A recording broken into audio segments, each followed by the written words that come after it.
30 menit, dan yang terakhir penutup.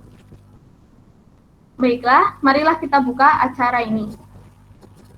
Selamat datang di acara webinar Bedah Riset 2020 yang akan membahas topik penggunaan metode sistematik literatur review sebagai alternatif riset di tengah pandemi COVID-19. Seperti yang kita ketahui, pandemi COVID-19 ini menghambat beberapa kegiatan akademik kampus. Salah satunya pembuatan skripsi oleh mahasiswa tingkat akhir, terutama yang membutuhkan hasil penelitian. Sehingga mau tidak mau, kita harus memutar otak agar kegiatan tersebut tetap terlaksana. Systematic literature review menjadi salah satu metode alternatif yang dapat digunakan oleh peneliti untuk tetap produktif menjalankan penelitian tersebut. Metode ini selanjutnya akan dibahas lebih lanjut pada webinar kali ini. Sebelum memasuki materi, izinkan saya membacakan terlebih dahulu CV dari pembicara.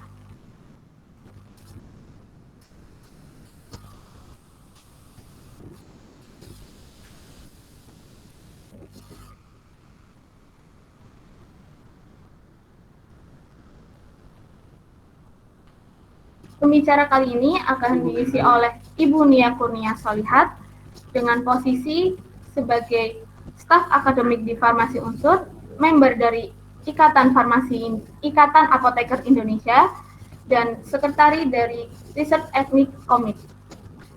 Pendidikan yang beliau jalani pada tahun 2004 sampai 2008 S1 di UGM, kemudian dilanjutkan 2008 sampai 2009 Diploma Farmasi di UGM, dan 2012 sampai 2015 Master of Science di Universitas Mahidol, Thailand. Research interest atau bidang yang beliau minati adalah Health Outcome Assessment, Health Economic Evaluation, Pharmacy Practice, and Pharmacoepidemiology.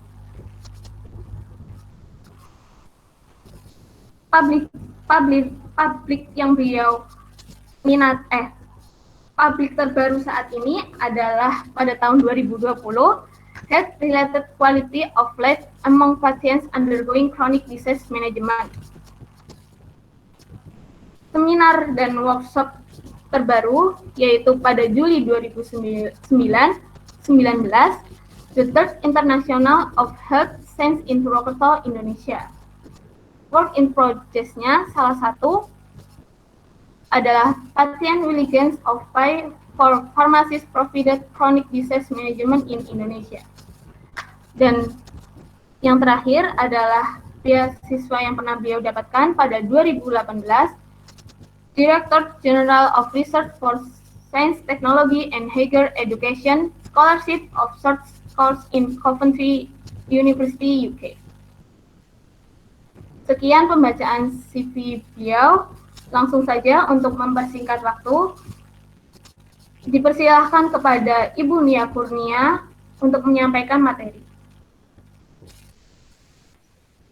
Baik, terima kasih Mbak Syaikah. Bismillahirrahmanirrahim. Assalamualaikum warahmatullahi wabarakatuh. Waalaikumsalam warahmatullahi wabarakatuh. Baik, alhamdulillahirabbil alamin ya. Pada pagi hari ini saya senang sekali bisa bertemu dengan teman-teman semua. Ini mahasiswa farmasi saja atau ada yang dari luar kah, Mbak Syaikah?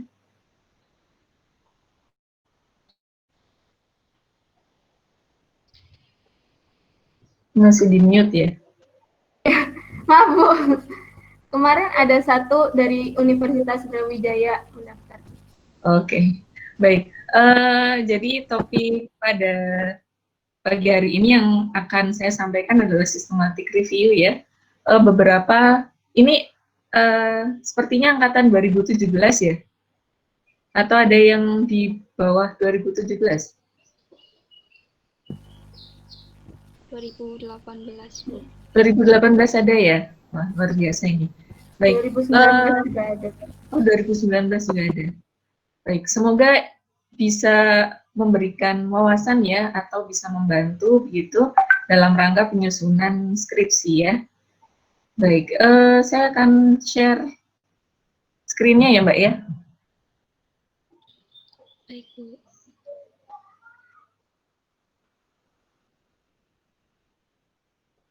Baik, sudah terlihat? Sudah, Bu. Baik, jadi untuk pagi ini kita akan membahas tentang systematic review ya. Dan ini sebenarnya untuk systematic review ini bukan sesuatu yang baru gitu ya.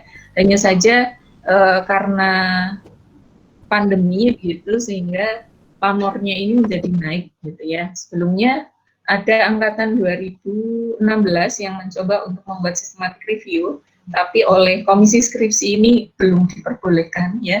Nah, ini untuk angkatan, angkatan 2015 ya, saya agak lupa. Tapi untuk sekarang ya, 2016 ini sudah diperbolehkan ya untuk melakukan systematic review. Nah, nanti kita akan melihat beberapa hal ya terkait dengan bagaimana melaksanakan systematic review itu seperti apa. Mungkin yang sudah mendapatkan pharmacoepic sudah sempat saya singgung ya di kuliah bagaimana melaksanakan systematic review. Walaupun pada saat itu mungkin penjelasannya tidak terlalu lengkap ya atau belum terlalu lengkap gitu ya. Jadi mungkin kita akan bisa bahas di sini. Baik, ini outline kita hari ini.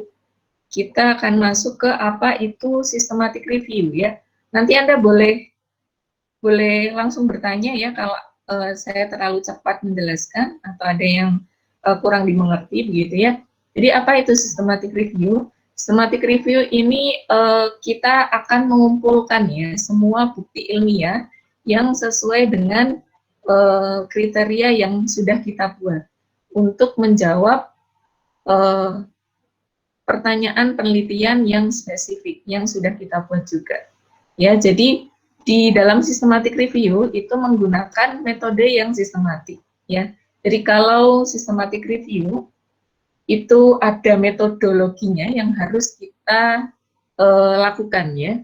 Nah, nanti kita akan melihat apa perbedaannya antara systematic review dengan traditional review atau narrative review. Dan mengapa systematic review ini sangat penting sekali dalam dalam memperoleh bukti ilmiah ya. Dan karena dilakukan dengan metode yang sistematis, maka systematic review ini bisa meminimalkan bias yang nantinya akan terjadi. Gitu.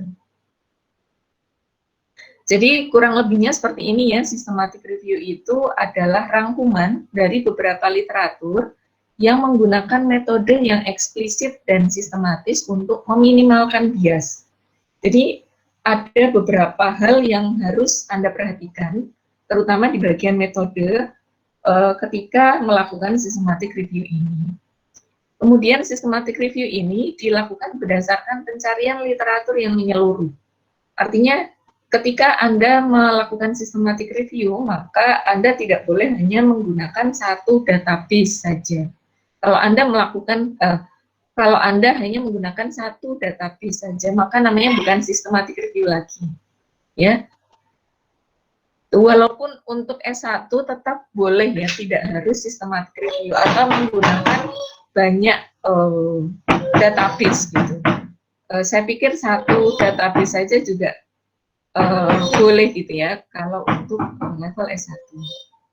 Tapi kalau Anda menggunakan banyak database ini akan semakin baik gitu ya hasil yang akan Anda peroleh. Kemudian juga Anda akan melakukan critical appraisal pada penelitian yang nantinya akan Anda analisis ya. Jadi kalau di farmakoepidemiologi Anda sudah diajari bagaimana melakukan critical appraisal. Nantinya dalam systematic review ini ilmu dalam melakukan critical appraisal ini sangat berguna ya, karena nanti Anda akan menilai artikel yang Anda gunakan apakah sudah sesuai dan apakah itu semua akan Anda analisis akhirnya gitu. Kemudian menggunakan teknik statistik untuk menggabungkan data dari penelitian yang valid. Kalau yang ini adalah ketika Anda melakukan meta-analisis. Ya, jadi kalau Anda menggunakan dapat datanya kuantitatif, Anda nantinya penelitiannya akan berupa meta-analisis. Tapi untuk level S1 ini meta-analisis agak terlalu sulit ya, jadi mungkin yang bisa Anda lakukan adalah baik systematic review atau narrative review. Itu diperbolehkan ya. Nah, mengapa melakukan systematic review? Ini tidak lain karena didasari oleh banyaknya volume literatur atau penelitian yang telah dipublikasi. Jadi karena banyak sekali, pernah praktikum Varter ya, dan punya kesulitan nggak dalam menentukan acuan atau artikel penelitian mana yang akan Anda acu untuk menyelesaikan masalah. Ya. Jadi systematic review ini dia menggabungkan banyak penelitian tersebut kemudian merangkum gitu. Dari banyak hasil penelitian tersebut hasilnya seperti apa. Sehingga Anda di sini akan lebih mudah ya untuk menarik kesimpulan dari penelitian-penelitian tersebut. Dan juga mengapa dilakukan systematic review, karena perbedaan hasil atau kontroversi dari penelitian pada topik yang sama. Pernah mencari ya, misalnya statin gitu ya. Statin itu ada yang bilang akan menyebabkan kanker, ada yang bilang tidak menyebabkan kanker gitu. Nah, ini kan membuat bingung ya, membuat bingung. Ini sebenarnya statin ini menyebabkan kanker atau tidak gitu. Nah, dengan adanya systematic review atau meta-analisis, systematic review ini bisa mengatasi perbedaan tersebut. Jadi hasil penelitian tersebut digabungkan ya, digabungkan untuk kemudian mendapatkan satu hasil tertentu ya. Nah, mengapa tidak melakukan traditional review atau narrative review ya? Karena pada systematic review ini metode yang digunakan untuk mengumpulkan dan mensintesis hasil ini sifatnya adalah formal dan objektif. Tadi ya untuk menghindari bias-bias tertentu ya, terutama bias yang diperoleh dari peneliti itu sendiri, gitu ya. Sedangkan kalau traditional review ini sifatnya informal dan lebih subjektif. Kemudian systematic review ini dilakukan ekstensif, pencariannya secara menyeluruh, sedangkan untuk tradisional ini tidak selalu, gitu. Jadi menggunakan metode yang eksplisit ya untuk systematic review dan harus reproducible. Jadi artinya dalam systematic review ini ketika Anda menentukan metode, nah metode ini harus bisa di copy ya, atau ketika peneliti yang lain menggunakan metode yang sudah Anda susun, itu kira-kira akan mendapatkan hasil yang tidak berbeda dengan yang sudah Anda peroleh. Gitu. Sedangkan untuk traditional review ini jarang diterangkan ya bagaimana memilih studinya, sehingga cenderung selektif pada penelitian yang mendukung ide awal peneliti. Jadi misalnya tadi kalau ide awal penelitinya itu cenderung kepada bahwa statin itu menyebabkan kanker, maka paper-paper yang akan dicari itu adalah yang mendukung ide peneliti tersebut. Gitu. Jadi yang tidak menyebabkan kanker ya, misalnya ada paper yang statin itu tidak menyebabkan kanker, maka bisa jadi tidak dimasukkan ya dalam review. Kemudian dilakukan critical appraisal dan juga meminimalkan bias ya. Sedangkan untuk traditional review ini critical appraisal bisa saja dilakukan, tetapi tidak bisa jadi tidak dilakukan secara teliti dan resiko biasnya juga cukup tinggi. Nah, kalau kita lihat dalam piramida tingkatan bukti ilmiah, ya, di sini systematic review atau meta-analisis dari penelitian RCT ini menempati piramida yang paling atas. Ya, artinya ketika Anda ingin mencari bukti ilmiah, kita akan mulai ya dari yang paling atas dulu. Apakah ada systematic review atau meta-analisisnya? Kalau tidak ada, baru kita turun ya ke bawah, gitu ya. Jadi ini akan memudahkan praktisi ya, misalnya nanti ketika Anda sudah praktek, Anda ingin menentukan obat apa yang paling tepat digunakan untuk pasien tertentu, maka Anda bisa mencari dari tingkatan yang paling tinggi ya, dari systematic review-nya. Apakah ada gitu systematic review-nya gitu. Kalau tidak ketemu baru turun. Nah, ini adalah guideline yang memandu Anda untuk melakukan systematic review. Namanya Prisma ya. Nanti Anda bisa browsing ya, bisa googling prismastatement.org. Nah, Prisma ini adalah panduan untuk bagaimana membuat dan juga mempublikasi hasil systematic review atau meta analisis. Ya, di dalam Prisma ini ada beberapa dokumen yang nantinya bisa memandu Anda. Ada Prisma checklist, kemudian ada diagram alir, ada juga Prisma statement-nya. Prisma statement-nya ini kalau Anda klik itu berupa artikel, ada penjelasan bagaimana melakukan systematic review atau meta analisis yang baik. Nah, kebetulan saya juga membimbing ada 2 mahasiswa yang melakukan systematic review untuk skripsi. Ini yang pertama kali saya minta pada mahasiswa tersebut adalah membaca dulu ya Prisma statement, atau buka ini ya Prisma ini kemudian dipelajari dulu ya. Nah, Prisma ini nanti akan memandu Anda dalam membuat protokol, membuat proposal, maupun nantinya menulis hasil dari systematic review yang akan Anda lakukan.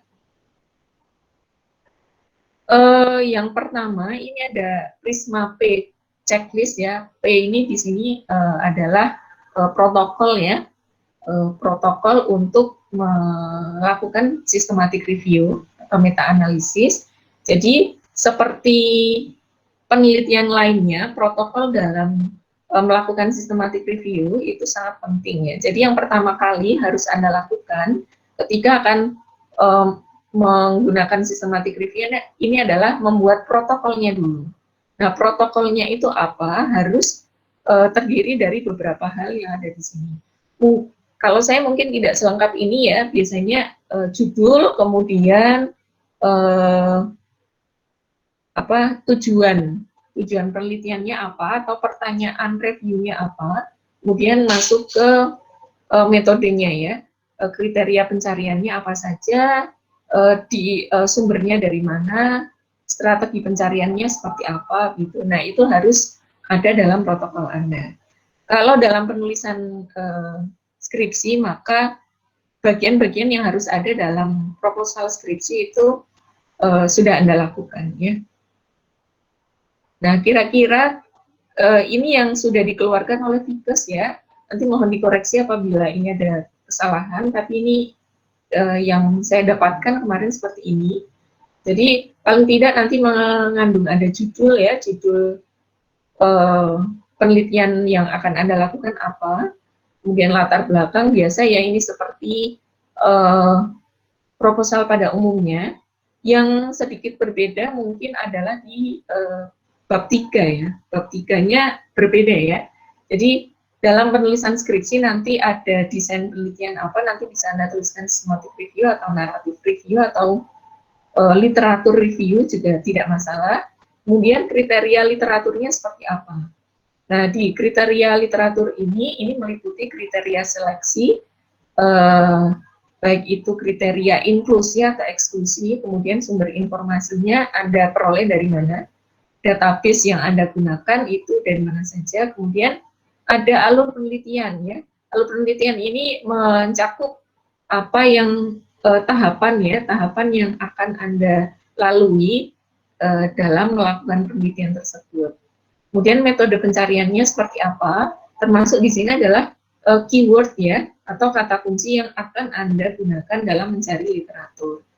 Kemudian ada analisis data di sini nanti termasuk bagaimana Anda melakukan sintesis data ya, melakukan sintesis data, melakukan critical appraisal, dan juga melakukan data ekstraksi. Data ekstraksinya apa saja gitu. Nanti akan saya perlihatkan contoh ya melakukan data ekstraksi, dan juga bagaimana nanti sintesisnya. Anda akan seperti apa gitu ya membahasnya. Jadwal penelitian kemudian daftar pustaka. Nah, kalau misalnya Anda nanti niat betul ya melakukan systematic review, ini bisa Anda daftarkan ya sistematik review Anda ke Prospero ya. Jadi ini registrasi untuk melakukan review. Sekaligus di Prospero ini Anda bisa melihat apakah review yang akan Anda lakukan itu sudah pernah dilakukan atau belum. Gitu ya. Jadi untuk mengecek keaslian penelitian Anda. Ya, apakah sudah pernah dilakukan penelitian ini gitu. Kalau sudah pernah maka ya kemungkinannya ada dua gitu. Anda mau tetap menggunakan tema yang sama dengan melakukan perbaikan dari penelitian sebelumnya, atau ya simply ganti topik gitu ya, karena sudah pernah ada yang melakukan. Jadi Anda bisa masuk ke web Prospero ya untuk mendaftarkan. Nah, kita lanjutkan ke tahapan ya. Bagaimana caranya melakukan systematic review? Tahapannya apa saja? Tahapannya yang pertama adalah membuat pertanyaan untuk review. Jadi ini tahap yang paling krusial ya di awal ya. Anda akan melakukan review terhadap apa gitu ya. Jadi Anda tentukan dulu pertanyaannya apa gitu. Kemudian setelah itu baru melakukan pencarian dan memilih penelitian. Selanjutnya Anda akan melakukan ekstraksi data dari penelitian yang telah dipilih. Setelah itu menilai kualitas penelitian dan melakukan analisis dan interpretasi data. Nah, kan kita bahas satu-satu ya. Yang pertama adalah bagaimana membuat pertanyaan review. Nah, pertanyaan review ini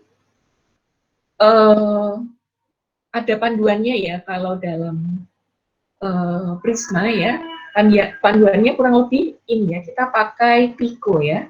PICO ini meliputi P-nya adalah patient or problem gitu ya. Pasiennya pasien apa? Pasien DM, hipertensi, atau masalah yang akan diteliti apa? Penyakitnya apa? Gitu ya.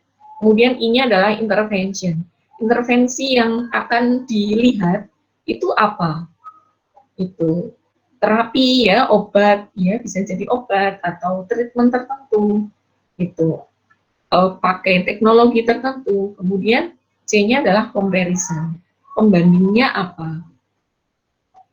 Kalau tidak ada pembanding, mungkin C-nya bisa kita hilangkan gitu. Jadi ini kurang lebih panduan ya untuk membuat pertanyaan review ya. O-nya di sini adalah outcome. Nah, outcome yang akan Anda lihat berupa apa?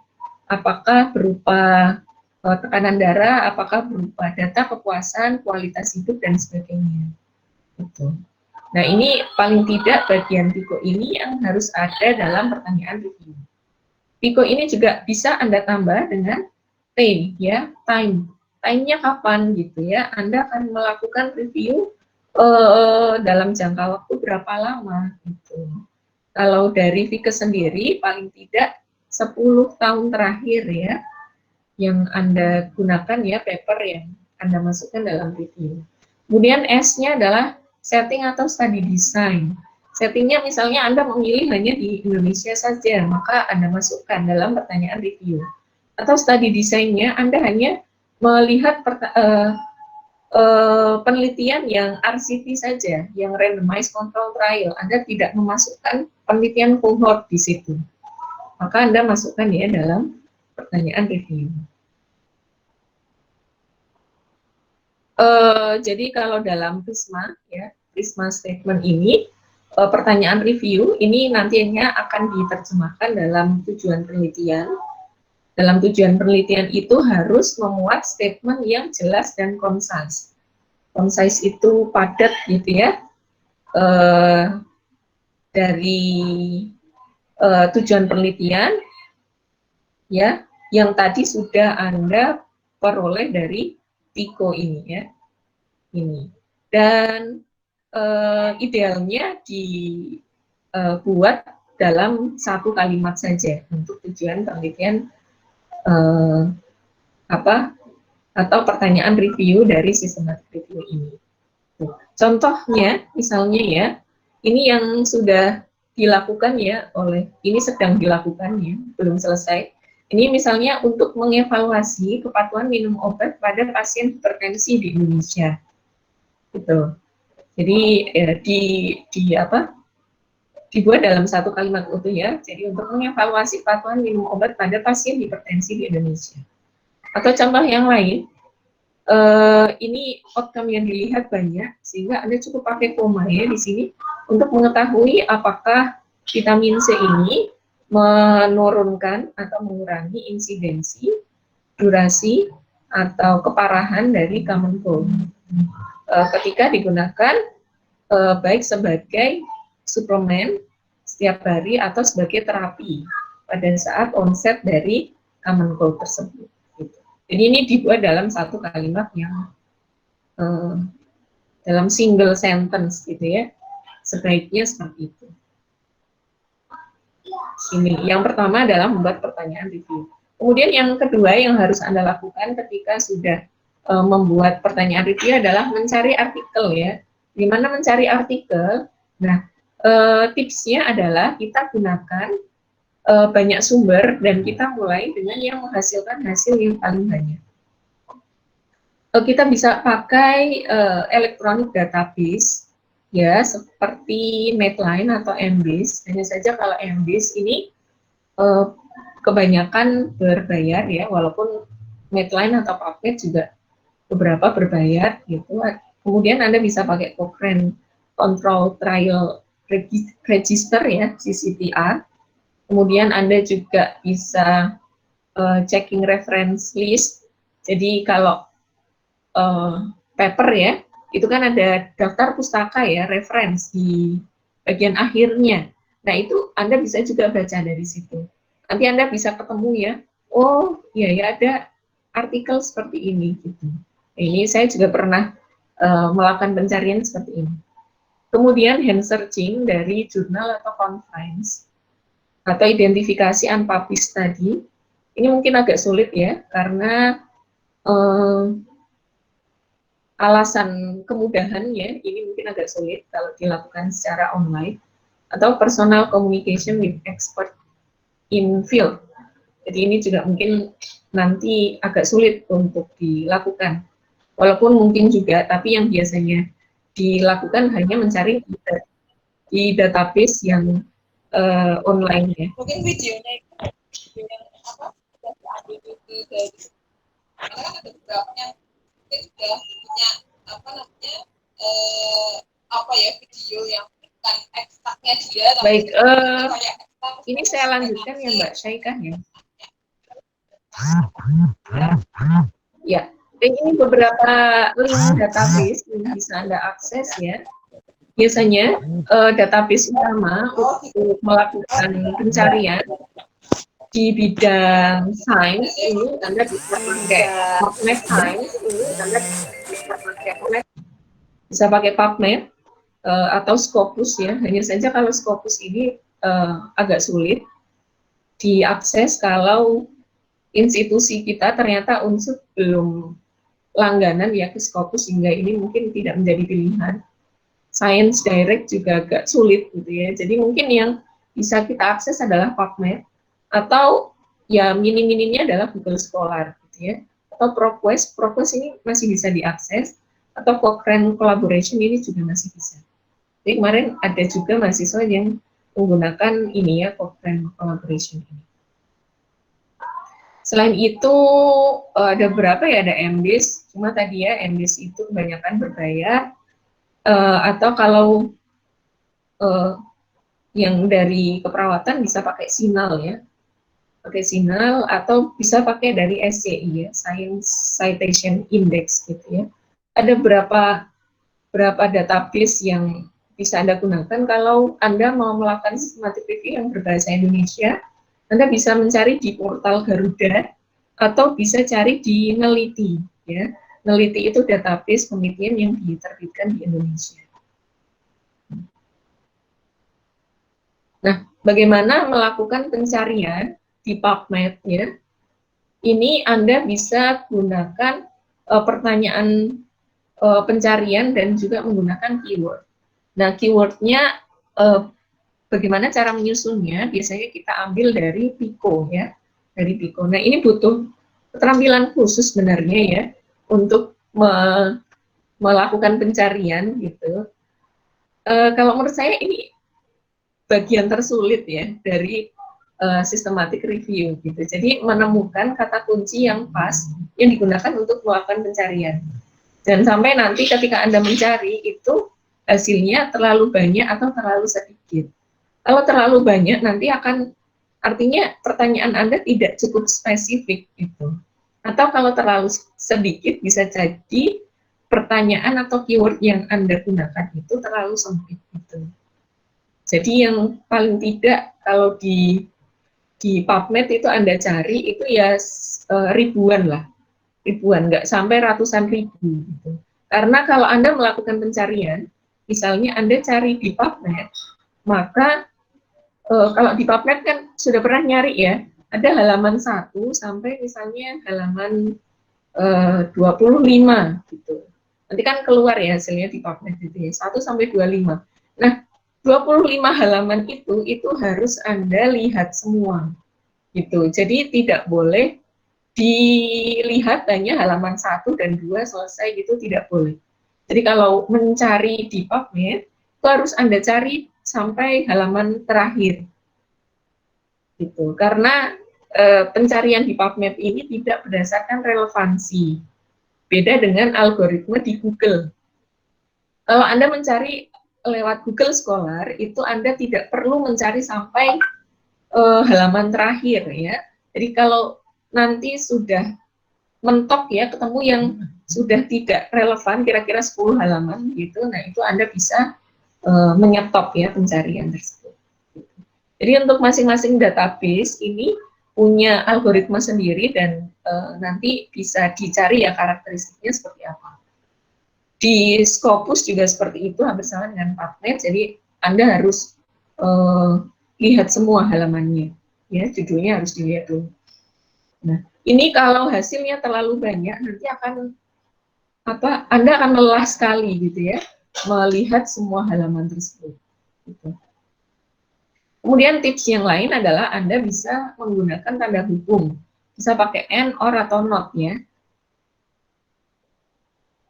Jadi contohnya di sini misalnya hip or knee, kemudian dalam kurung ya Anda tambahkan and, arthroplasty. Gitu. Jadi Anda bisa menggunakan and, or, atau not. Nah kalau dalam Boolean operators ya, and itu artinya seperti ini ya. Jadi puppy and kitten gitu. And itu artinya yang beririsan ya antara puppy dan kitten. Kalau or itu berarti semuanya ya, semua bagian itu masuk. Kalau not itu berarti puppy not kitten. Nah, bagian yang bersinggungan dengan kitten ini kita buang. Nah, ini seperti ini ya.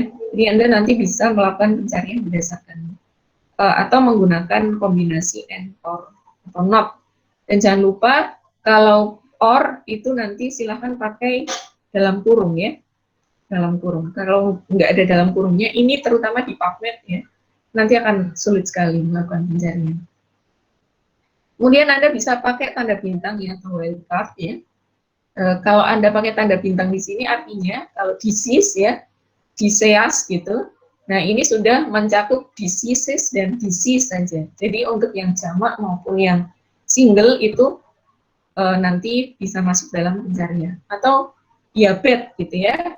Anda kasih bintang di sini artinya nanti pencariannya sudah termasuk diabetes atau diabetik. Itu nanti sudah masuk dalam pencarian. Gitu. Nah, selain menggunakan wildcard atau tanda bintang di sini, Anda juga bisa menggunakan mesh term. Mesh term ini medical subheading ya. Jadi ini control vocabulary yang digunakan untuk mengindeks artikel. Jadi yang ketika Anda menggunakan mesh term, itu istilah yang digunakan yang sama dengan yang Anda lakukan pencarian itu akan masuk dalam pencarian Anda. Jadi Anda nggak perlu menggunakan banyak terminologi ya, cukup menggunakan mesh term saja. Nah, kebetulan ini sejak, kalau nggak salah April 2020, ini tampilan PubMed itu agak berbeda ya. Jadi kalau Anda mau melakukan pencarian, saran saya masuk saja ke bagian advance. Kalau dulu kan di sini masih ada box lagi ya, Anda bisa masukkan mesh gitu ya di sini, atau date, atau title gitu di sini. Tapi kalau di PubMed yang baru ini hanya ada seperti ini. Nah, tipsnya nanti Anda bisa klik yang bagian advance. Nah, di bagian advance di sini Anda bisa masukkan kata kuncinya apa ya, kata kunci yang akan Anda cari di sini. Nah, di sini kalau Anda klik itu ada and, or, dan not ya. Ada and, or, dan not. Kemudian Anda bisa masukkan ke indeks di sini, nanti akan ketemu berapa artikel yang diperoleh ya dari kata kunci yang akan Anda cari gitu. Nanti mungkin sedikit akan saya paparkan ya di akhir ya bagaimana. Atau mau sekarang sambil ini waktunya masih cukup ya.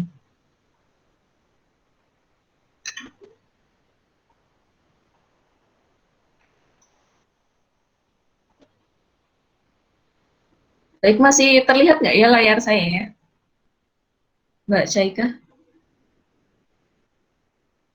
Iya Bu, masih ya. Jadi nanti Anda klik saja ya di bagian advance ya. Nah, di sini misalnya Anda cari apa ya? Statin lah ya tadi. Nah, Anda masukkan di sini.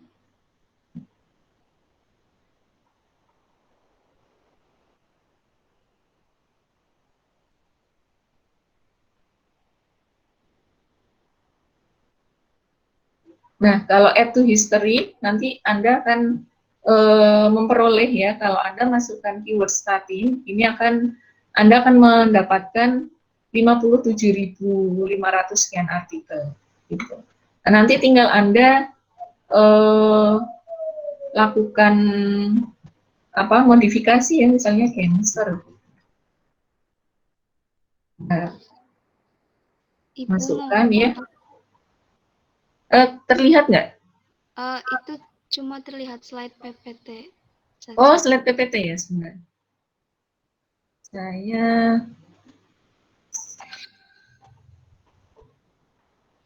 Baik, saya ulang lagi aja ya. Baik, Bu.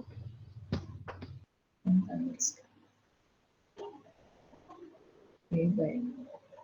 Jadi tadi Anda ya sudah terlihat ya. Jadi Anda masukkan kata kuncinya di sini, kemudian ada add, kemudian bisa add to history gitu. Saya juga nggak begitu ini ya, mahir ya untuk pakai PubMed yang baru gitu. Saya bisanya pakai yang lama karena belum ini ya, belum familiar sekali dengan yang baru. Nah, ini Anda masukkan di sini ya. Nah, nanti kalau Anda, saya agak lupa ya ini, Anda misalnya mau menggabungkan ya antara statin ya, kemudian, nah, statin, kemudian, bentar.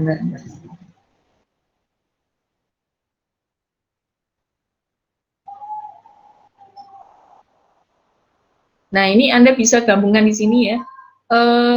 Anda bisa tambah N gitu ya. Kita hapus dulu aja.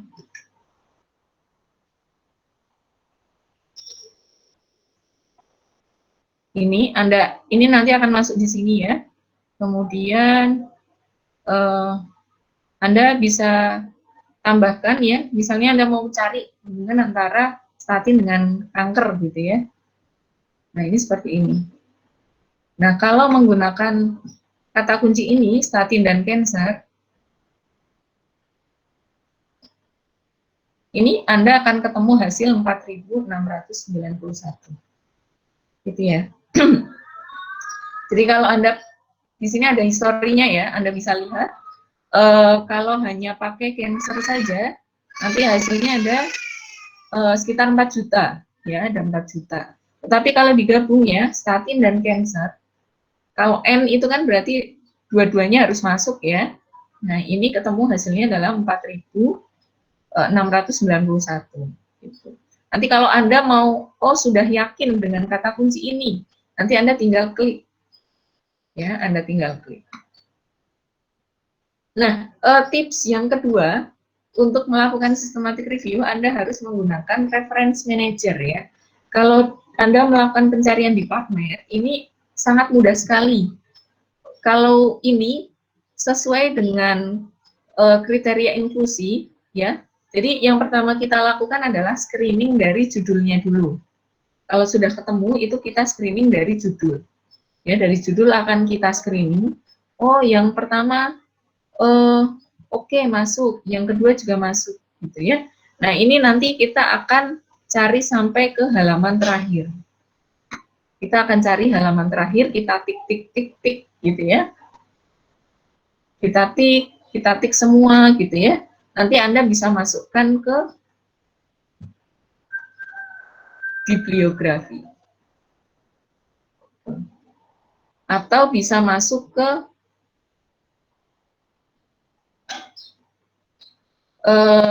citation manager ya. Anda bisa create file di sini.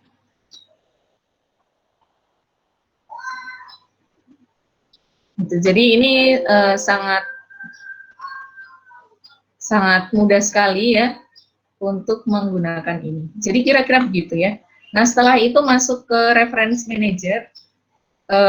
Kebetulan yang gratis itu kan ini ya, Mendeley ya, Mendeley, Zotero gitu. Anda bisa gunakan juga. Nanti dari situ Anda bisa baca abstraknya ya. Anda bisa baca abstraknya. Jadi yang pertama urut-urutannya ketika Anda mau melakukan systematic review itu baca judulnya dulu. Setelah baca judul, Anda baca abstrak. Setelah baca abstrak, baru baca full text-nya. Kira-kira begitu. Baik, akan saya share lagi ya PowerPoint saya. Nanti silakan ditanyakan kalau ada yang kurang jelas ya.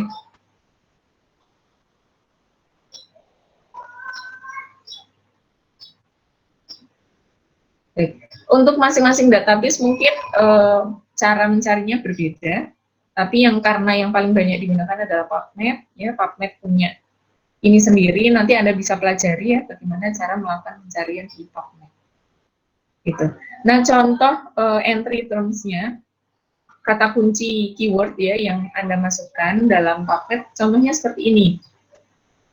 Kalau pertanyaan penelitiannya adalah, dapatkah vitamin C mengurangi gejala asma pada anak?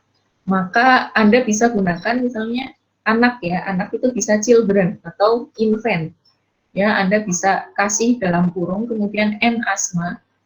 Anda bisa ketik sendiri atau masukkan ke builder yang tadi saya perlihatkan ya. Kemudian tambahkan N, ascorbic acid, kemudian N lagi, randomize, control trial. Kalau Anda hanya menggunakan desain RCT saja. Ini caranya. Kemudian yang selanjutnya setelah melakukan pencarian, Anda akan memilih artikel penelitian yang nantinya akan dianalisis. Nah, caranya tadi itu ya, Anda cari judulnya, Anda screening dari judul, kemudian screening lagi dari abstrak, setelah itu baru ke full text. Gitu.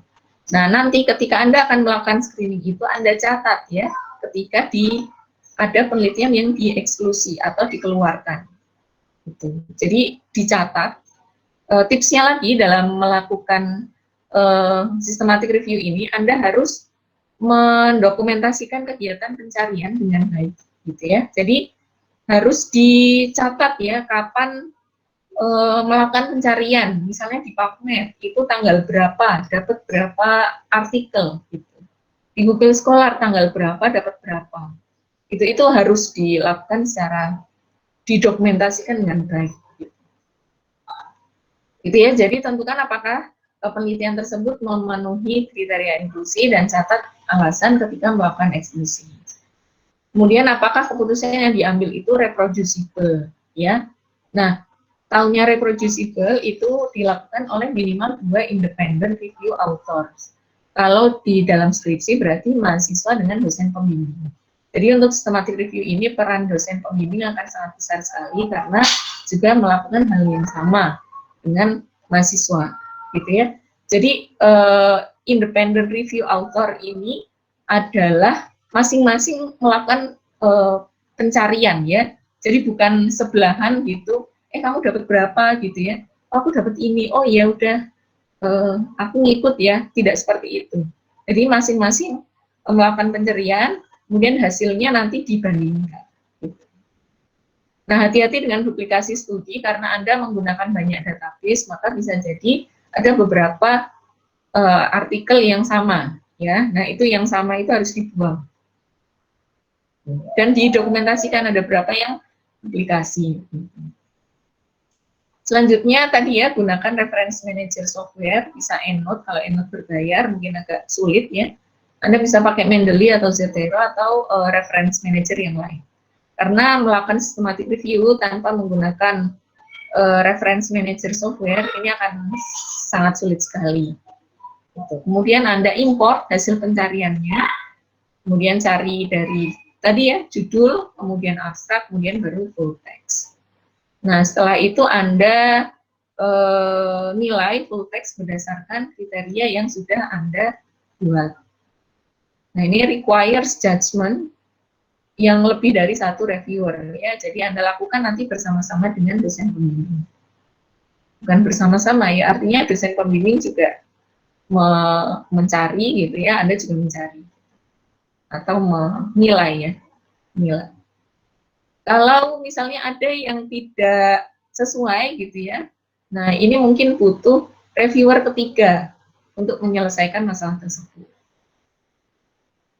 Anda juga bisa gunakan form ya, Anda bisa bikin form gitu ya, untuk meyakinkan ini ya konsistensi dan merecord decision-nya apa, gitu ya, apakah penelitian ini masuk atau tidak. Bisa pakai checklist gitu.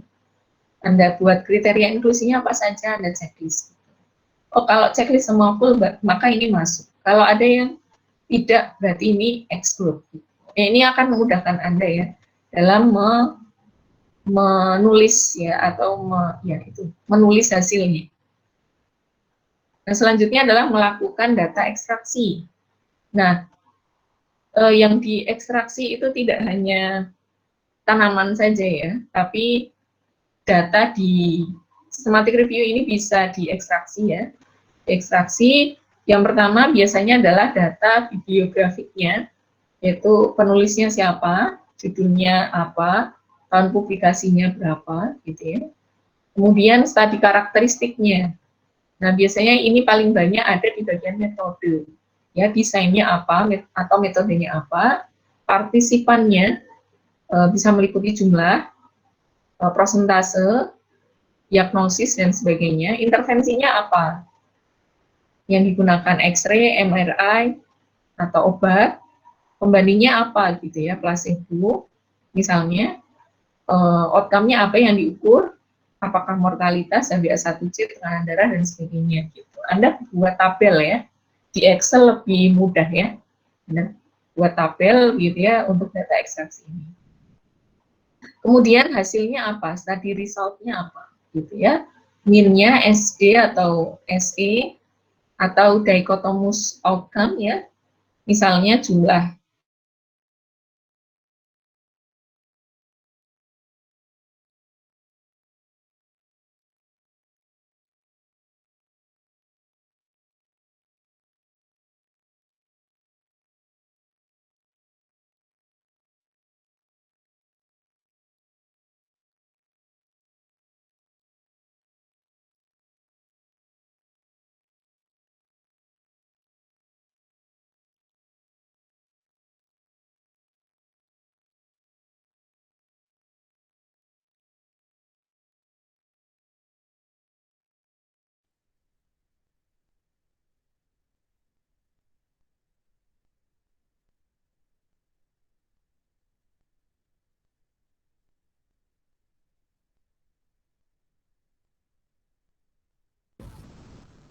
Permisi, Bu.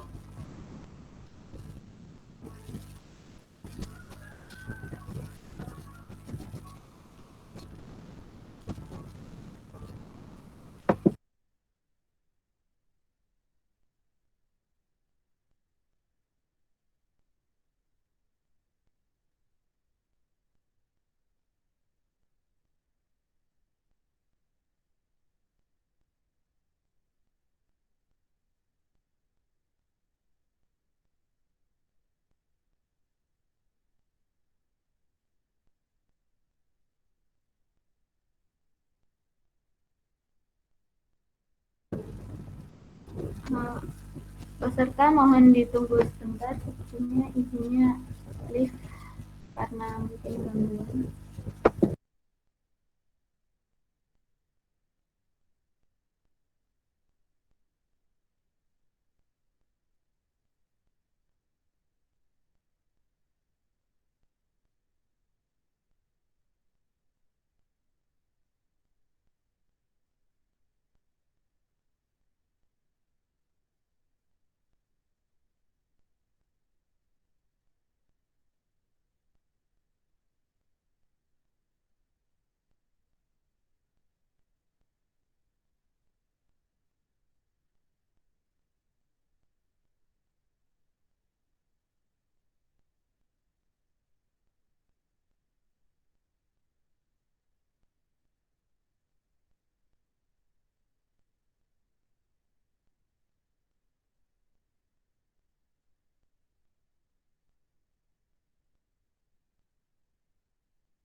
Baik, mohon maaf tadi listrik di rumah mati ya. Saya lanjutkan ya.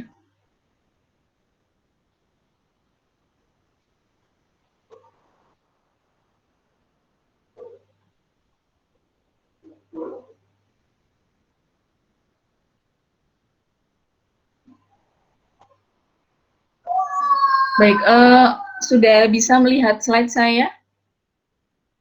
Sudah, Bu. Baik. Nah, ini Anda lakukan data ekstraksi ya, tadi saya lanjutkan ya. Kemudian hasil penelitiannya apa dan study quality assessment-nya seperti apa. Nah, bagaimana cara melakukan penilaian terhadap kualitas penelitian. Nah, ini nanti ada tools-nya sendiri ya. Nanti Anda bisa menggunakan beberapa tools yang digunakan untuk critical appraisal ya. Nah, contoh data ekstraksi ini kira-kira seperti ini ya. Jadi, ini di sini bentuknya tabel ya, bentuknya tabel, penelitiannya apa, desainnya apa, settingnya di mana, kemudian pasiennya siapa, kemudian ini adalah obatnya ya, perlakuannya seperti apa, gitu. Kemudian ini hasilnya, mortality-nya bagaimana, kemudian follow up-nya bagaimana, gitu. Ini kira-kira data ekstraksi yang nantinya akan Anda tampilkan ya di dalam penulisan skripsi atau publikasi. Atau contoh yang lain, kalau yang ini datanya adalah berupa angka ya, ini meta analisis ya, jadi semuanya berupa angka. Bagaimana kalau yang systematic review ya? Oh iya, tadi mungkin saya agak kelupaan ya, bedanya systematic review dan meta analisis. Kalau systematic review itu kita melakukan analisisnya secara kualitatif ya. Kalau meta analisis itu kita melakukan evaluasinya secara kuantitatif. Datanya berupa data kuantitatif ya. Sedangkan kalau systematic review ini berupa data kualitatif yang nantinya akan kita simpulkan berdasarkan hasil yang kita peroleh. Ini contohnya seperti ini, studinya siapa, penelitiannya siapa, treatmentnya apa, exposure-nya bagaimana, dosisnya berapa, frekuensi, durasi, kondisi, hasil ya. Nah di sini hasil kalau kita lihat ini berupa angka juga, tapi tidak seperti yang ada di sini. Ini kan berupa persen ya, sudah langsung berubah seperti ini. Kalau yang systematic review ini biasanya masih berupa deskripsi, gitu ya. Kesimpulannya seperti apa? Nah, bagaimana menilai kualitas dari penelitian yang akan kita analisis? Kita bisa menggunakan beberapa tools. Ada namanya Jadat Score. Ini kalau tidak salah saya jelaskan ya pada saat kuliah. Nah, ini khusus untuk penelitian yang desainnya adalah RCT. Nah, selain Jadat Score, itu juga ada tools dari Cochrane Collaboration. Ini digunakan untuk mengakses resiko bias pada penelitian RCT juga. Ya. Jadi untuk penelitian RCT Anda bisa pakai Jadat atau Cochrane Collaboration Tools. Jadat ini mudah karena berupa skor, tapi ada beberapa kekurangan. Nah, kekurangan itu yang diperbaiki di Cochrane Collaboration Tool ini. Hanya saja untuk Cochrane Collaboration ini, yang menyimpulkan hasilnya adalah peneliti ya. Jadi tidak berupa skor, kalau skornya sekian, itu masuk atau tidak gitu. Jadi yang menilai adalah peneliti. Kemudian ada Robbins AI Tool. Robbins AI Tool ini juga dikeluarkan oleh Cochrane ya. Nah, bedanya dengan Cochrane Collaboration Tool ini adalah kalau Robbins AI Tool digunakan untuk penelitian yang tidak random, non-randomized studies. Nah, bagaimana untuk penelitian yang bukan uji klinis? Nah, kita bisa gunakan tools critical appraisal yang lainnya, pakai JBI, CASP, dan sebagainya. Gitu. Anda bisa gunakan apapun ya, tools yang pernah diajarkan ya di kuliah farmakoepid ya. Nah, quality assessment secara umum ini bisa juga menggunakan Great Working Group. Tuh, nanti Anda bisa browsing ya untuk melakukannya. Jadi tadi setelah melakukan data ekstraksi Anda akan nilai ya kualitas penelitian tersebut seperti apa. Nah, kalau sudah Anda lakukan analisis atau sintesis data. Nah, analisisnya ini bisa dua ya, secara deskriptif atau bisa secara kuantitatif. Nah, untuk sintesis yang kuantitatif ini digunakan khusus untuk meta-analisis saja, karena datanya tadi berupa angka. Kalau yang secara deskriptif ini digunakan untuk penelitian systematic review. Jadi, yang bisa Anda lakukan di sini adalah dengan cara mendeskripsikan penelitian tersebut. Mendeskripsikannya bisa dengan merangkum ya, rangkum intervensi, pembanding, populasi, study design, setting, outcome, dan sebagainya. Kemudian, selain mendeskripsikan penelitian, Anda juga menggarisbawahi persamaan dan perbedaan dari penelitian-penelitian yang sudah Anda peroleh. Dan juga mengidentifikasi polanya. Polanya seperti apa? Itu. Apakah misalnya kalau yang sampelnya itu sedikit, hasilnya signifikan. Kalau yang sampelnya banyak, hasilnya tidak signifikan. Misalnya seperti itu. Ya. Atau misalnya pada penelitian dengan desain RCT itu tidak ditemukan adanya efek. Sedangkan pada desain yang lain itu ditemukan. Atau apakah ada perbedaan hasil pada populasi dewasa dan anak? Atau apakah ada perbedaan antar intervensi atau antar durasi gitu ya. Jadi untuk penelitian systematic review ini analisisnya Anda lakukan secara deskriptif. Nah, contoh hasilnya adalah seperti ini ya. Di systematic review. Nah, di sini dikelompokkan ya. Ini masih tentang vitamin C ya. Vitamin C supplementation and respiratory infections gitu ya. Nah, ini hasilnya ada 5 penelitian ya, yang jumlah sampelnya kecil. Ini ditemukan adanya perbedaan yang signifikan ya, untuk menurunkan kejadian atau insidensi common cold gitu. Nanti kemudian ini Anda bisa baca ya, kalau penelitian yang lain seperti apa.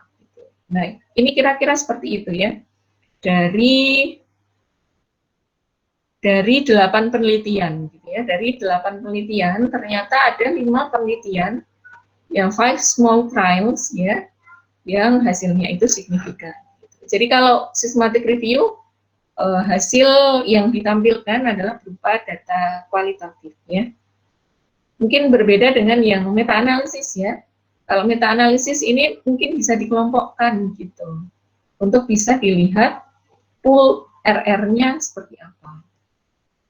Ya, ini hasil meta-analisis dari 1, 2, 3, 4, 5 ya, dari 5 penelitian, ini dirangkum ya, dirangkum hasilnya. Nah, hasilnya diperoleh odds ratio-nya adalah 0,76, dengan 95% CI-nya adalah 0,27 sampai 2,16. Artinya ini tidak signifikan. Baik, tapi kita tidak akan sampai sejauh itu ya, karena cukup sulit ya menggunakan software-nya. Nah, selanjutnya adalah melaporkan penelitian systematic review. Tadi kan Anda sudah menjalankan semua metodenya. Nah, bagaimana melaporkannya atau menuliskan hasilnya? Nah, ini Anda tuliskan di bagian hasil dan pembahasan ya, di bab 4 ya. Jadi hasil di bab 4 itu nanti akan mengandung diagram alir ya, diagram alir yang menunjukkan bagaimana Anda melakukan pencarian ya, dari mulai identifikasi ya. Kalau Anda pakai 2 berarti ini ada 2 database, kalau Anda pakai 3 tambah lagi di sini gitu. Identifikasi ada berapa yang penelitian yang dibuang karena duplikasi dari database yang Anda gunakan. Setelah itu Anda lakukan screening, berapa penelitian yang di screening, berapa yang di exclude, berapa yang masuk ke full text analisis, dan berapa yang akhirnya di exclude ketika sudah di-assess tadi ya, kualitasnya itu, oh ternyata ini kualitasnya tidak masuk, kita buang gitu ya, berapa. Oleh karena itu di awal harus rapi ya dokumentasinya. Kemudian berapa penelitian yang dimasukkan dalam sintesis kualitatif. Nah, kalau penelitian kita sampai ke meta-analisis, berarti nanti tambah lagi sampai sini, berapa jumlah penelitian yang disintesis secara kuantitatif. Nah, ini Anda akan tampilkan di bab 4 ya, di bab 4. Kemudian setelah itu Anda lakukan analisis secara deskriptif tadi itu ya, yang saya jelaskan di sini. Baik, ini panduan dari Prisma, nanti Anda bisa baca ya bagaimana cara melaporkan penelitian systematic review yang baik, gitu ya. Di bagian result-nya, bagaimana melakukan pencarian, tadi karakteristiknya bagaimana, resiko biasnya seperti apa, hasil dari penelitian individunya seperti apa, sintesisnya bagaimana, resiko bias dari masing-masing penelitian, atau ada tambahan analisis dan sebagainya. Untuk pembahasannya, ini summary ya, atau rangkuman, kemudian keterbatasan penelitian dan kesimpulan. Ya, kalau di skripsi maka tadi ya sudah saya tampilkan sampai bab 3, kemudian Anda tambah di sini bab 4-nya, ada study selection-nya ya, bagaimana seleksi artikelnya, studi karakteristiknya, summary-nya bagaimana, dan juga keterbatasan penelitian. Bab 5-nya kesimpulan dan saran, kemudian daftar pustaka. Anda bisa tambahkan di sini lampiran ya, lampiran bagaimana Anda melakukan pencarian, penelitian apa yang awalnya Anda masukkan, ya itu bisa Anda masukkan dalam lampiran. Nah, ini yang terakhir adalah contoh-contoh penelitian systematic review. Ya, ini yang sudah pernah saya lakukan, patient satisfaction towards community pharmacy ya, systematic review ini sudah publish ya. Untuk yang 2 ini belum ya, ini yang sudah pernah saya lakukan ya. Effect of pharmaceutical care by community pharmacies on patients' quality of life gitu. Jadi bagaimana efek dari pelayanan kefarmasian yang dilakukan oleh apoteker pada kualitas hidup pasien. kemudian patients willingness to pay for pharmacy services, gitu, yang sudah pernah saya lakukan. Nah, ini contoh-contoh judul skripsi yang sekarang ini sedang dijalankan ya. Yang terakhir ini systematic review efektivitas fibrinolitik pada pasien STEMI, ini kemarin sudah diseminarkan ya. Sudah diseminarkan, ini sudah keluar hasilnya, nanti mungkin Anda bisa tanya-tanya ke Mbak Anindya ya, bagaimana melakukan systematic review ini. Nah, ini yang masih sedang jalan ya, belum selesai. Systematic review kualitas hidup pasien diabetes mellitus di Indonesia, systematic review kepatuhan minum obat pasien hipertensi di Indonesia, dan lain-lain ya. Jadi nanti mungkin Anda bisa dapat judul-judul yang lebih menarik gitu ya dari yang saya sampaikan di sini. Baik, terima kasih atas perhatiannya. Saya kembalikan ke moderator ya. Terima kasih pada Ibu Nia Kurnia. Sebelumnya saya ambil alih sebagai moderator karena moderator sebelumnya terkendala sinyal. Untuk selanjutnya itu dilanjutkan oleh sesi tanya jawab selama 30 menit. Bagi peserta yang ingin mengajukan pertanyaan bisa menyalakan mic-nya dan memberikan pertanyaan atau menulis pertanyaannya di kolom chat. Silahkan.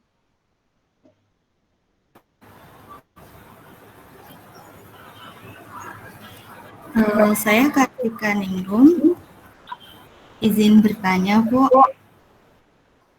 Silahkan Mbak. Apakah metode PICO dapat digunakan untuk penelitian selain penelitian klinis? Kemudian yang kedua, ini terkait naratif review ya Bu ya.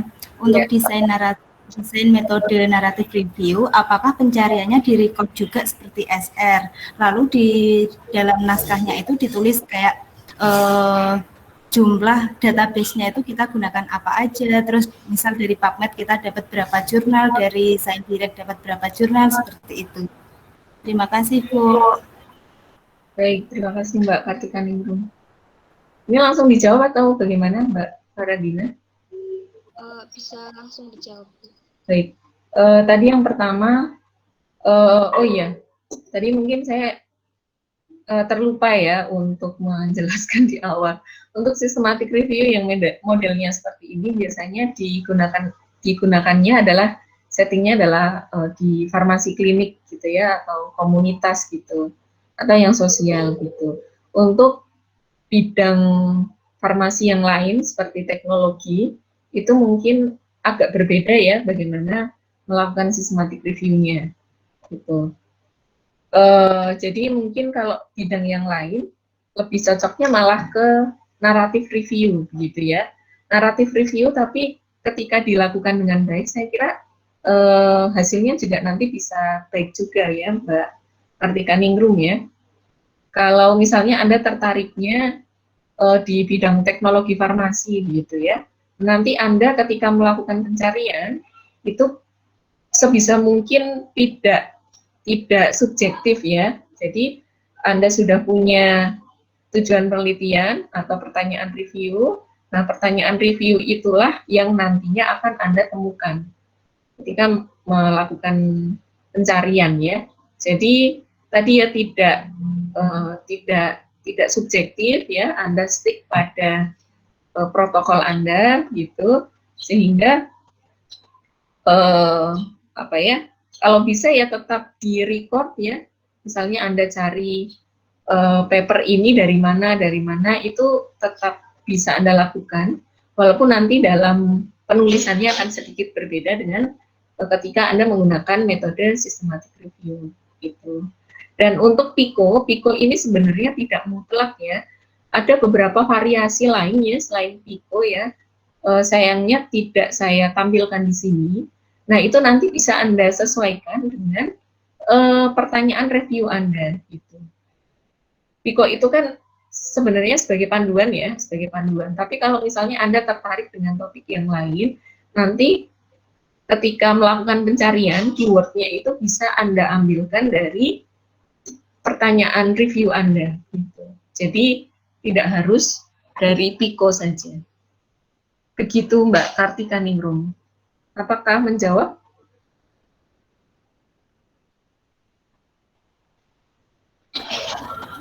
Iya, Bu, menjawab. Terima kasih, Bu.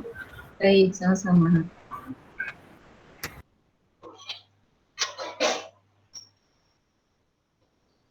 Selanjutnya, apakah ada yang ingin bertanya lagi?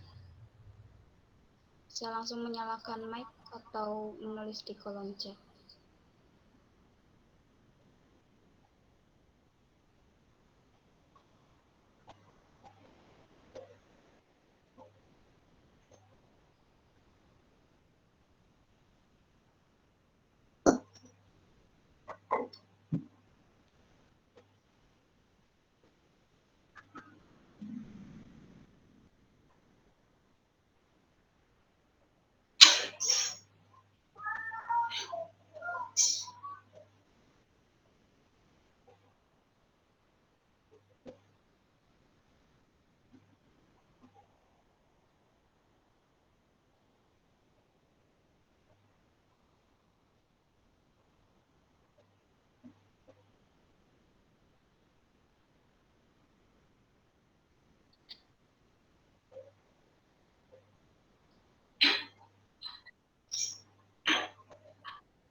Ayo, apakah ada yang mau bertanya lagi?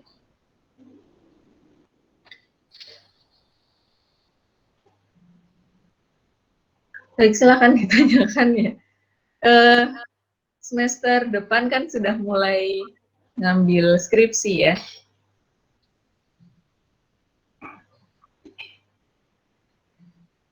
Mungkin dari sekarang bisa mencari topik ya, karena mencari topik kan cukup sulit ya.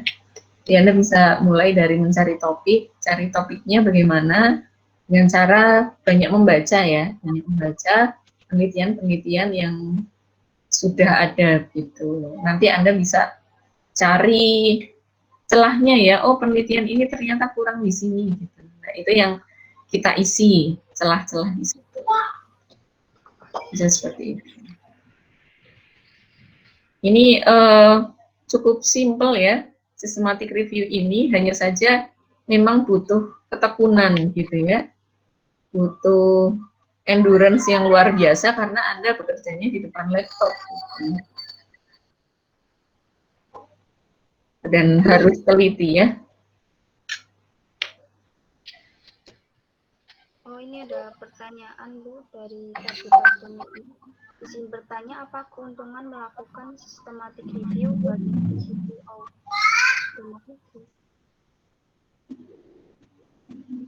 Saya agak kurang paham ini pertanyaannya Mbak Sabita Tunikmah. Mungkin bisa menghidupkan mic-nya saja untuk bertanya secara langsung.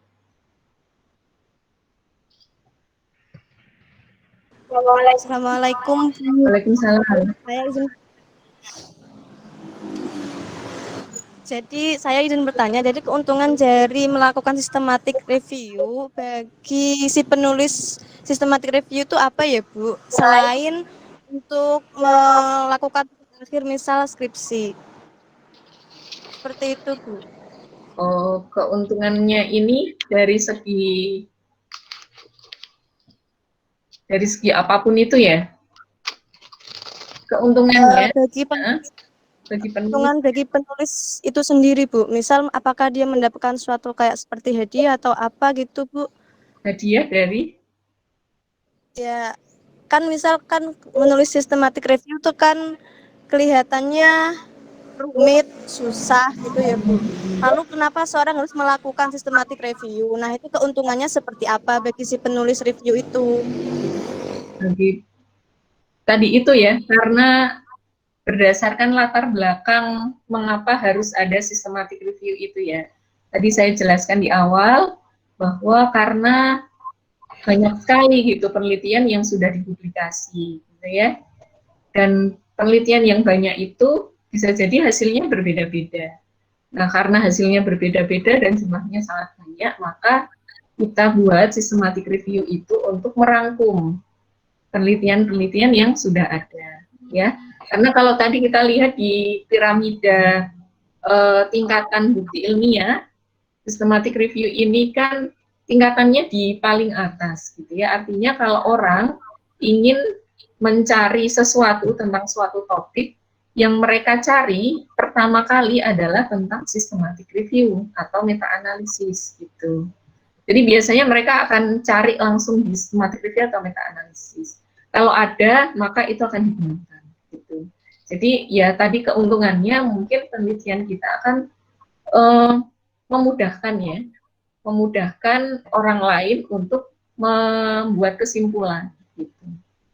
Jadi kalau kita membuat mudah orang lain itu kan kita juga dapat pahala ya, itu memudahkan orang lain. Kemudian juga kalau penelitian kita banyak dilihat, maka akan disitasi oleh banyak orang misalnya ya, seperti itu. Begitu Mbak Sabita Tunikma. Baik Bu, terima kasih atas penjelasannya. Ya, sama-sama.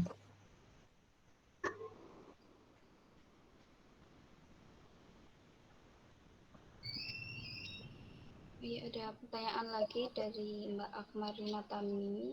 Izin bertanya Bu, sistematik review tentang efektivitas suatu obat berarti yang dilihat outcome berupa kematian saja atau ada yang lain? Mungkin Mbak Akmarina bisa sambil menghidupkan mic-nya ya, atau memunculkan videonya.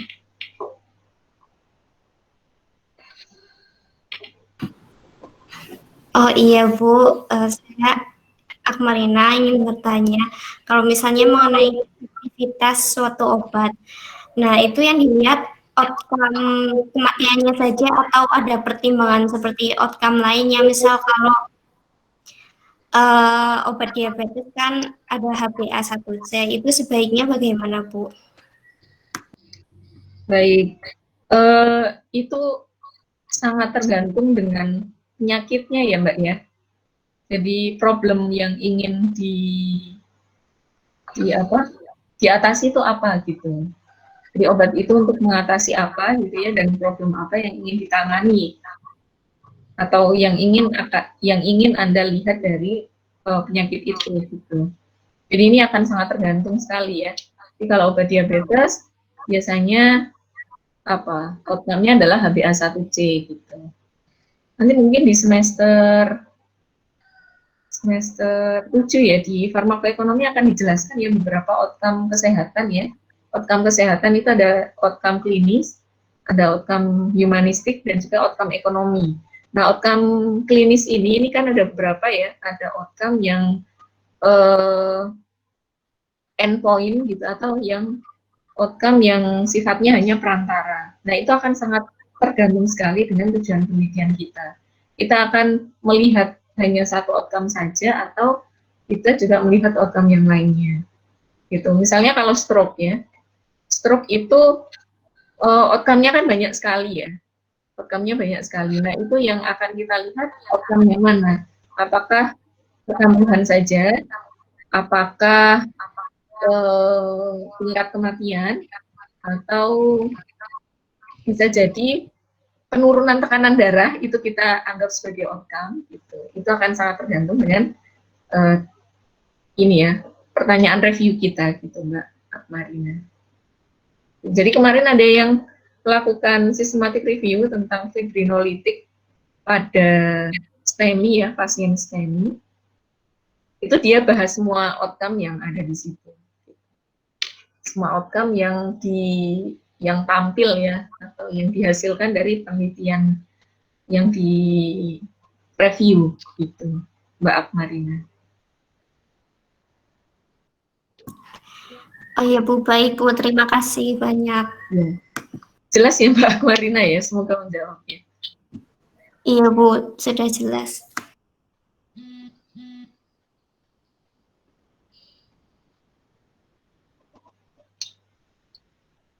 Ayo, apa ada yang ingin bertanya lagi?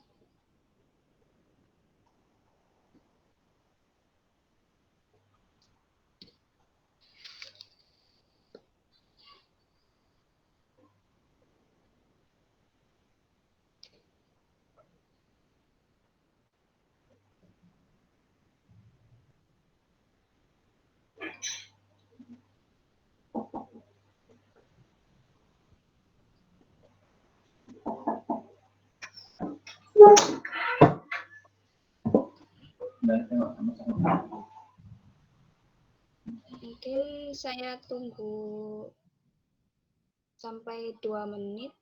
Kalau memang tidak ada yang ingin bertanya, bisa dilanjutkan ke sesi foto.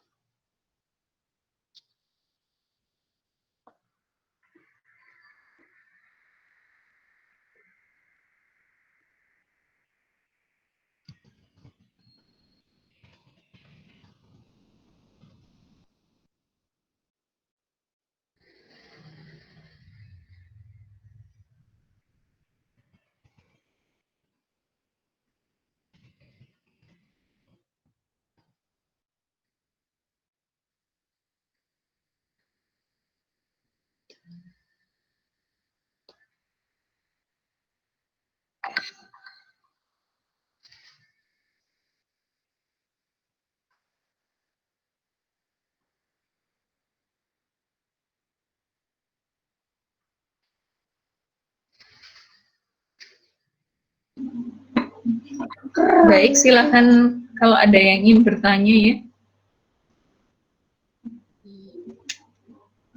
Sudah jelas semuanya. Mungkin Nanti kalau ada seminar hasil ya, yang systematic review itu Anda bisa hadir ya. Anda bisa hadir gitu untuk menyimak seperti apa apa namanya penelitian systematic review itu gitu ya. Anda bisa tanya ke Mas Apip ya, jadwal-jadwal seminar hasil gitu atau seminar proposal gitu.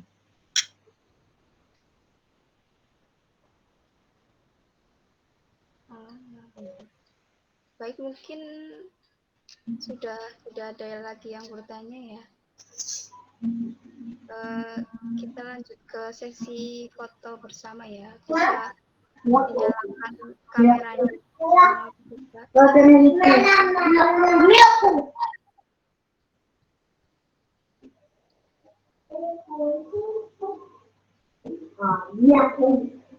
NILKU itu nilai KU suku.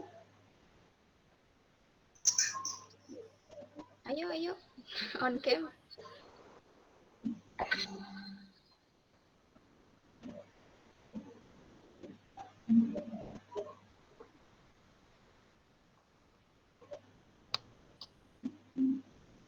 Nggak apa-apa, nggak mandi, nggak kelihatan ya. Iya.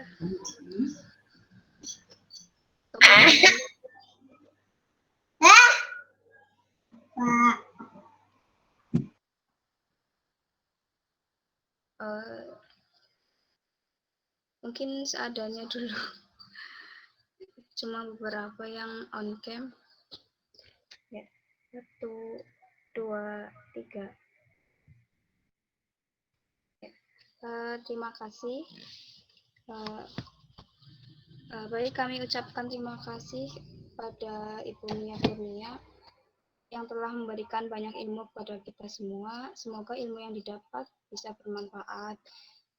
Terima kasih juga kepada peserta atas partisipasinya dalam bedah riset ini. Mohon maaf apabila ada tutur kata yang kurang berkenan dari saya sebagai moderator. Sekian, wassalamualaikum warahmatullahi wabarakatuh. Waalaikumsalam warahmatullahi wabarakatuh.